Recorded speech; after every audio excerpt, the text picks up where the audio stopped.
Shri Venkateswara gold తాకట్టులో ఉన్న మీ బంగారాన్ని విడిపించి కొనబడును.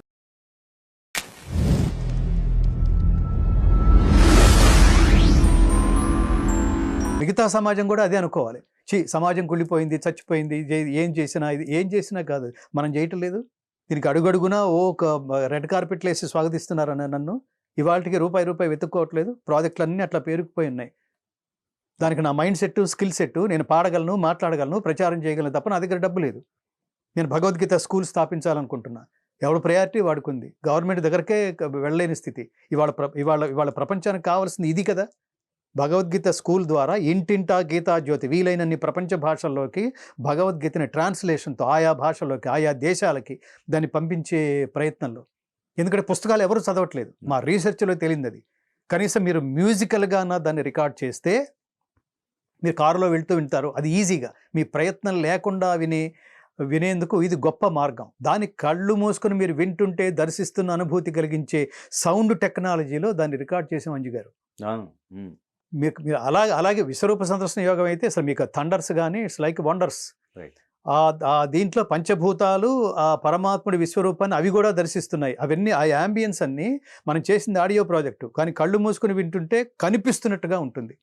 సాక్షాత్ కురుక్షేత్రంలో శ్రీకృష్ణార్జున సంవాదాన్ని ప్రత్యక్షంగా వింటున్న అనుభూతి కలిగించే సౌండ్ టెక్నాలజీ అలా ఈ దేశంలో ఎవరు చేయలేదు.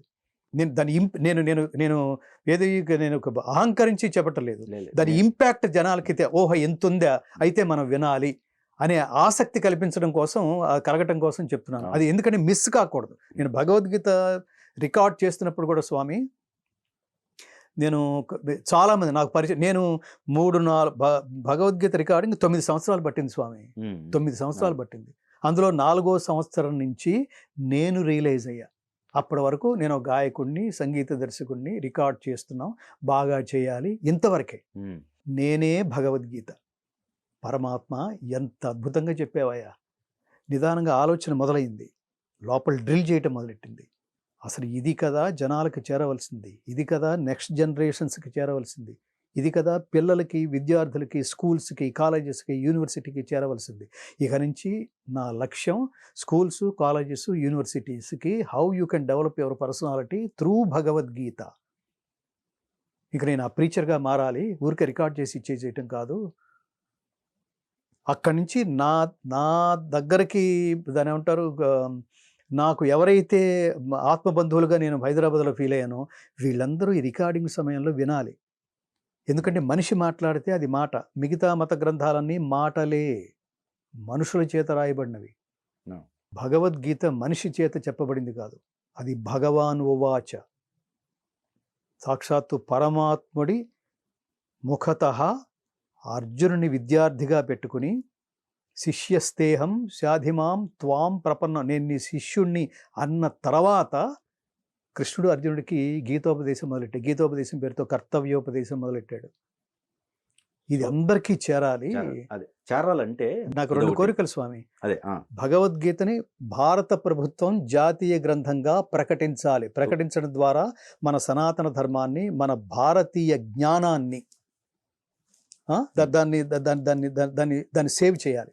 మీరు రామ జన్మభూమిలో రాముడి గుడి ఎలా అయితే, రామ మందిర నిర్మాణానికి ఎలా అయితే మీరు కంకణం కట్టుకుని సక్సెస్ అయ్యారో, ఇప్పుడు రాముడు ఆచరించిన, కృష్ణుడు ప్రవచించిన ధర్మాన్ని ప్రపంచానికి, ఈ దేశానికి, ప్రపంచానికి ప్రచారం చేయడానికి కూడా మీరు ఒక నిర్ణయం తీసుకోవాలి. ఇంటర్నేషనల్ విజ్డమ్ డేగా ప్రకటించటం, భగవద్గీతని జాతీయ గ్రంథంగా. అలాగే మన రాష్ట్ర ప్రభుత్వాలకు కూడా మీరు గొడవకి వెళ్తున్నారు, దేవుడికి దండం పెట్టుకుంటున్నారు, ఫైనల్గా అసెంబ్లీకి వస్తే బొట్టు పెట్టుకుంటున్నారు, ఎక్కడికి వెళ్ళినా బొట్టు పెట్టుకుంటున్నారు, ఆరతులు, డ్రస్సులు, స్వామివారికి పట్టు వస్త్రాలు సమర్పించటం, ఇవన్నీ యాక్టింగ్ స్టేజ్లో ఉండిపోకూడదు.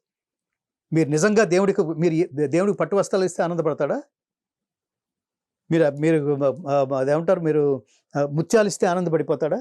కాదు కదా. ఆయన ధర్మాన్ని ప్రచారం చేస్తే తిరిగి పరమాత్మకి ఏమీ ఇవ్వలేం కాబట్టి, ఏమిచ్చినా ఆయన ఆనందించడు కాబట్టి, ఏమిచ్చినా ఆయన తీసుకునే స్థితిలో లేడు కాబట్టి, ఆయన ఆనందించి మిమ్మల్ని ఆశీర్వదించడానికి ఒకే ఒక్క మార్గం. అదేంటంటే సనాతన ధర్మ సారాంశమైన భగవద్గీతను 5వ తరగతి నుంచే పాఠ్యాంశంగా చేర్చండి ముఖ్యమంత్రులారా.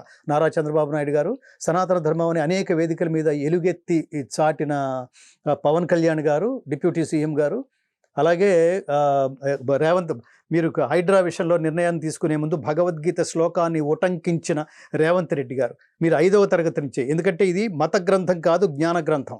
మత గ్రంథం అనడానికి దీనికి అసలు దాని ఏమంటారు, దీనికి ఆధారాలే లేవు.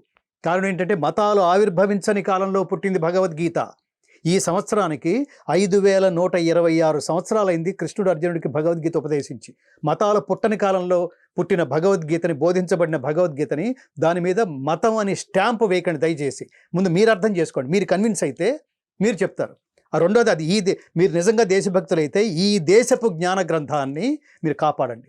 అంతే, ఇది లాజికల్గా ఉంది కదా. దానికి కార్యాచరణకి మీరు పిలుపునిస్తే వస్తారు కదా. ఇది ఒక్కొక్కళ్ళ యాటిట్యూడ్ స్వామి. రోడ్డు మీదకి వచ్చేస్తే కొన్ని వేల మందికి పిలుపునిచ్చేంత యంత్రాంగం నా దగ్గర లేదు.